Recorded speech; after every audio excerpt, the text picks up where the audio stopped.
ছাত্র জনতার অভ্যুত্থান পরবর্তী নতুন বাংলাদেশে ডক্টর মোহাম্মদ ইউনূসের সরকার আইন শৃঙ্খলা পরিস্থিতি নিয়ে আশার বাণী শোনালেও গত 7 মাসে কোনোভাবেই তার নিয়ন্ত্রণে আসছে না। দেশের বিভিন্ন স্থানে খুন, ধর্ষণ, হামলা, চাঁদাবাজি, ছিনতাই, ডাকাতি সহ অপরাধমূলক কর্মকাণ্ড অনেকাংশে বেড়ে গেছে। আর এ নিয়ে দেশের জনগণের পাশাপাশি উদ্বিগ্ন যুক্তরাজ্য প্রবাসীরাও। তারা বলছেন, পরিস্থিতির অবনতি ঠেকাতে সরকারকে আরও কঠোর হতে হবে। থাকছে কামলা ভাইরাসের রিপোর্ট।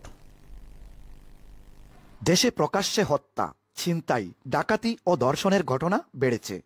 এতে তৈরি হয়েছে উদ্বেগ ও উৎকণ্ঠা। বিশেষ করে ধর্ষণের ঘটনা বেড়ে যাওয়ায় দেশ জুড়ে প্রতিবাদ, বিক্ষোভ হচ্ছে।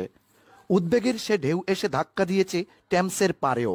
5 আগস্টের পরে মানুষের এটা আশা করেছিল বাংলাদেশের সুন্দর পরিবেশে দেশ চলবে, কিন্তু এই মুহূর্তে যেভাবে নারী দর্শন এবং শিশু দর্শন হচ্ছে, এভাবে দেশ চলতে পারে না। পরিস্থিতি নিয়ে ক্ষুব্ধ কেউ কেউ অন্তর্বর্তী সরকারের স্বরাষ্ট্র উপদেষ্টার পদত্যাগের দাবিও তুলেছেন।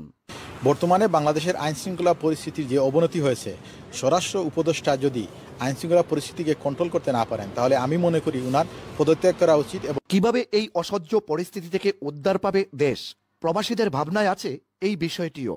বাংলাদেশের আইন শৃঙ্খলা পরিস্থিতি সহ সর্বত্র একটি অরাজকতা চলছে। এভাবে একটি দেশ চলতে পারে না। আমি মনে করি যত দ্রুত সম্ভব একটি নির্বাচনের মাধ্যমে গণতান্ত্রিক সরকার প্রতিষ্ঠা করা, যার মাধ্যমে এই পরিস্থিতি থেকে উত্তরণ পাওয়া সম্ভব হবে।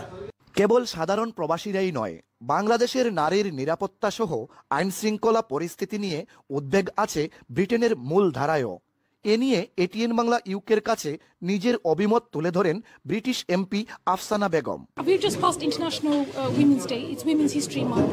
Everywhere we know around the world, women are facing injustice and inequality. It's something that I face myself in politics as well. We need to make sure we create environments where we have every single person can have their rights realized. That's what the United Nations talks about, and that's what the United Nations Human Rights Report on Bangladesh talks about. But we know that it's something that we sign up to in the UK as a member of the United Nations as well, to make sure we uphold that. অন্তর্বর্তী সরকারের মধ্যে পরিস্থিতি উত্তরণে কোনো চেষ্টা এখন পর্যন্ত পরিলক্ষিত হচ্ছে না, এমনটিই অভিযোগ সাধারণ প্রবাসীদের।